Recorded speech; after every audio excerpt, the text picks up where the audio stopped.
आपके अपने YouTube channel study सरजी में मैं आपका स्वागत करती हूँ। आज हम बालराम कथा के पाठ दंडक वन में 10 वर्ष पाठ को पढ़ेंगे।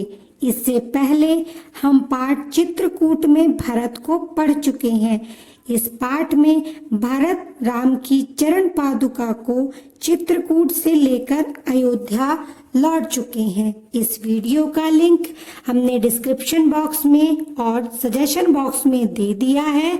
तो इस कहानी को शुरू करने से पहले आप सभी से रिक्वेस्ट है कि अगर आपने अभी तक हमारे चैनल को सब्सक्राइब नहीं किया है तो हमारे चैनल को सब्सक्राइब करें, बेल आइकन को दबाएं ताकि आगे आने वाली वीडियो का नोटिफिकेशन आप तक पहुंचता रहे। तो आइए शुरू करते हैं। दंडक वन में 10 वर्ष। भरत अयोध्या लौट चुके थे। नगरवासी भी। सेना धूल उड़ाती हुई वापस जा चुकी थी। कोलाहल थम गया था। 2 दिन बाद चित्रकूट की परिचित शांति लौट आई थी। पक्षियों की चहचहाट फिर सुनाई पड़ने लगी थी।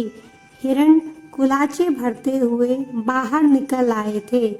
राम पर्णकुटी के बाहर एक शिलाखंड पर बैठे थे, एकदम अकेले, विचारमग्न, कुछ सोचते हुए।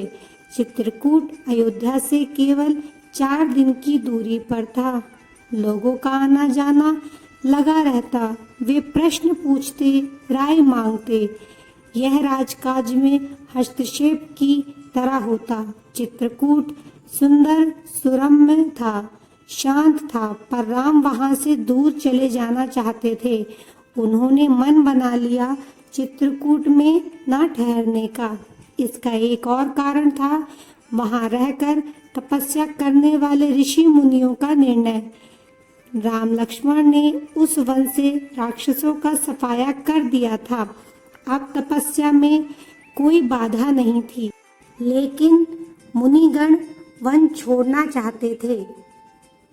कुछ राक्षस मायावी थे, जब तब आ धमकते थे, यज्ञ में बाधा डालते थे।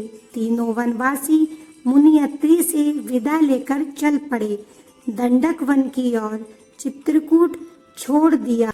दंडकारण्य घना था, पशु पक्षियों और वनस्पतियों से परिपूर्ण। इस वन में अनेक तपस्वियों के आश्रम थे, लेकिन राक्षस भी कम नहीं थे। वे ऋषि मुनियों को कष्ट देते थे, अनुष्ठानों में विघ्न डालते। राम को देखकर मुनिगण बहुत प्रसन्न हुए। मुनियों ने राम का स्वागत करते हुए कहा, आप उन दुष्ट मायावी राक्षसों से हमारी रक्षा करें, आश्रमों को अपवित्र होने से बचाएं। सीता दैत्यों के संहार के संबंध में दूसरी तरह सोच रही थी। वे चाहती थी कि राम अकारण राक्षसों का वध न करें, उन्हें न मारे जिन्होंने उनका कोई अहित नहीं किया है।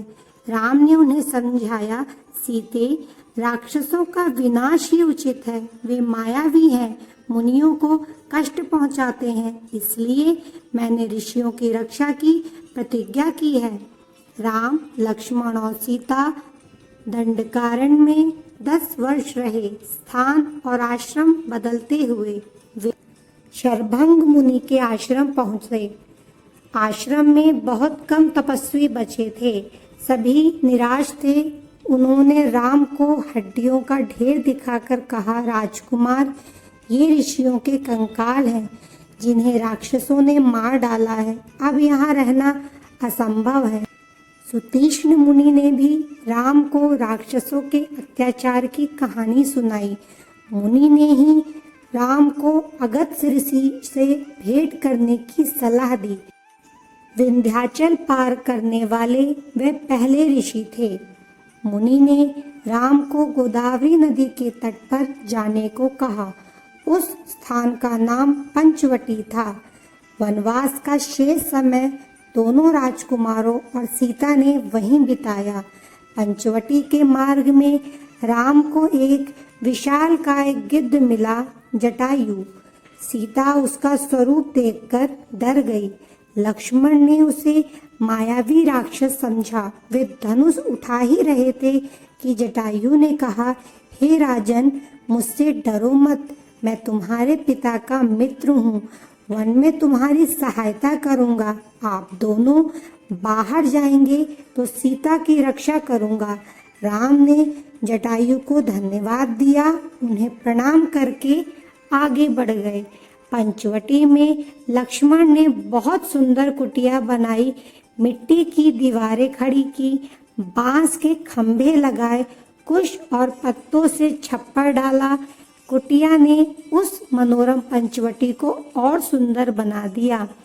कुटी के आसपास पुष्पलताएं थी, हिरण घूमते थे, मोर नाचते थे। इस बीच राम राक्षसों का निरंतर संहार करते रहे। वे जब भी आश्रमों पर आक्रमण करते, राम लक्ष्मण उन्हें मार देते। उन्होंने सीता को पकड़ लेने वाले राक्षस विराध को मारा, वन से राक्षसों का अस्तित्व लगभग मिटा दिया। तपस्वी शांति से तप करने लगे। एक दिन राम, लक्ष्मण और सीता कुटी के बाहर बैठे हुए थे, लता कुंजों को निहारते, उनके सौंदर्य पर मुग्ध होते। तभी लंका के राजा रावण की बहन शूर्पणखा वहां आई। राम को देखकर वह उन पर मोहित हो गई। उसने स्वयं को पानी में देखा, विकृत चेहरा, मुंह पर झुर्रियां। वह बूढ़ी थी पर राम के मोह में आसक्त, उन्हें पाना चाहती थी। उसने माया से सुंदर स्त्री का रूप बना लिया। शूर्पणखा राम के पास गई, उनसे बोली, हे रूपराज, मैं तुम्हें नहीं जानती पर तुमसे विवाह करना चाहती हूँ। तुम मेरी इच्छा पूरी करो, मुझे अपनी पत्नी स्वीकार करो। राम ने मुस्कुराकर लक्ष्मण की ओर देखा, अपना परिचय दिया, सीता की ओर संकेत करते हुए कहा, ये मेरी पत्नी है, मेरा विवाह हो चुका है।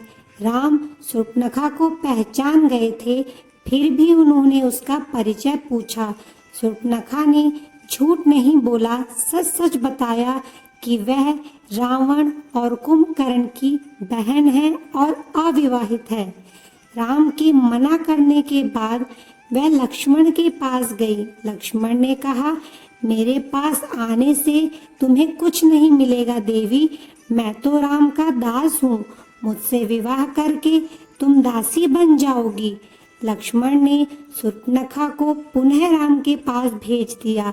दोनों भाइयों के लिए यह खेल हो गया। शूर्पणखा उनके बीच भागती रही।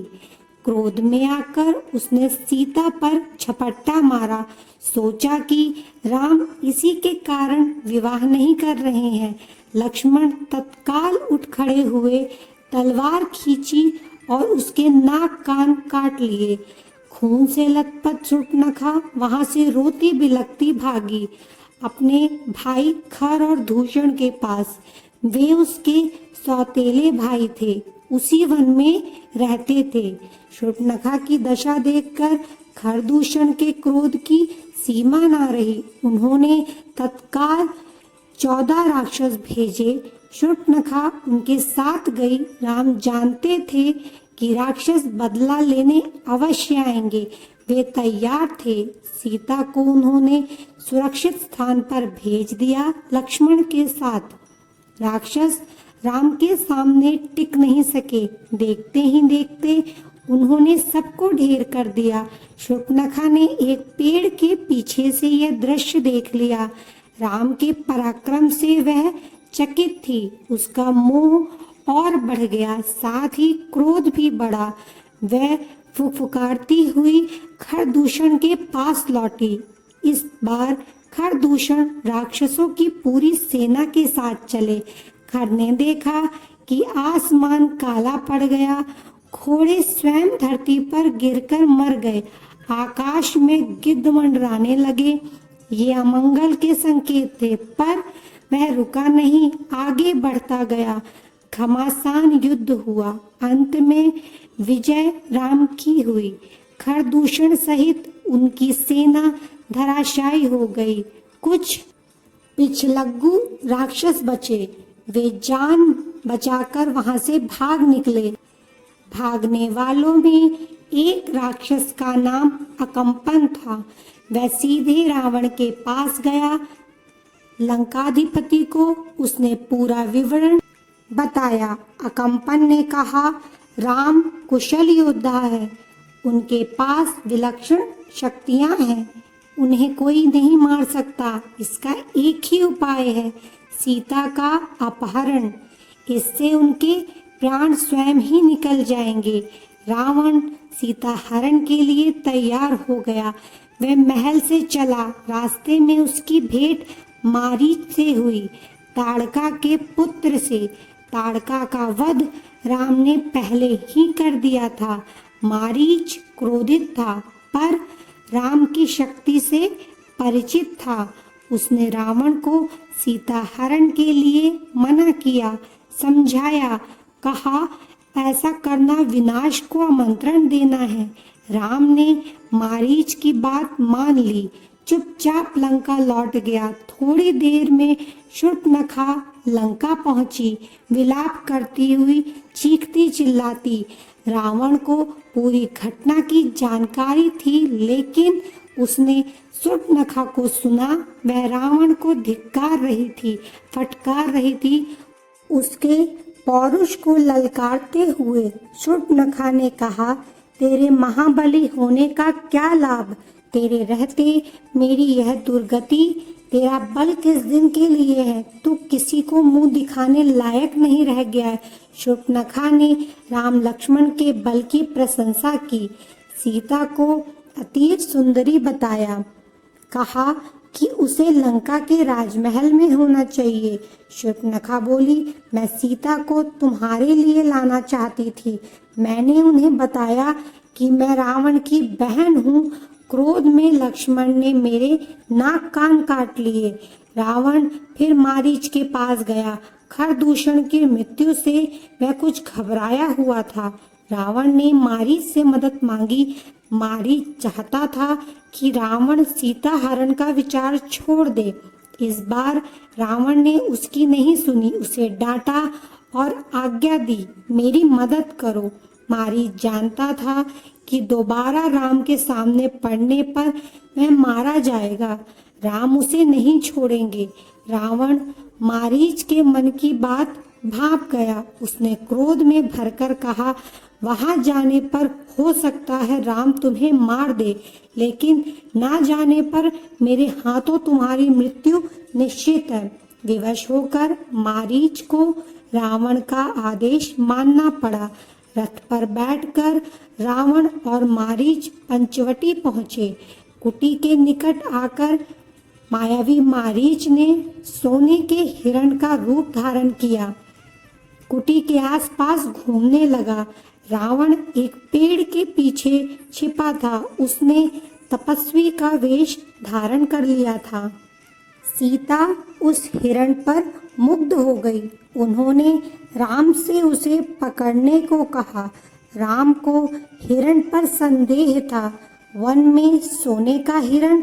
लक्ष्मण बड़े भाई की बात से सहमत थे, पर सीता के आग्रह के आगे उनकी एक ना चली। सीता की प्रसन्नता के लिए राम हिरण के पीछे चले गए। उन्होंने सोचा, वन में इतने समय के प्रवास के दौरान सीता ने कभी कुछ नहीं मांगा, उनकी यह इच्छा अवश्य पूरी करनी चाहिए। कुटी से निकलते समय राम ने लक्ष्मण को बुलाया, सीता की रक्षा करने का आदेश दिया। कहा, मेरे लौटने तक तुम उन्हें अकेला मत छोड़ना। लक्ष्मण ने सिर झुकाकर उनकी आज्ञा स्वीकार कर ली। सीता कुटी में थी।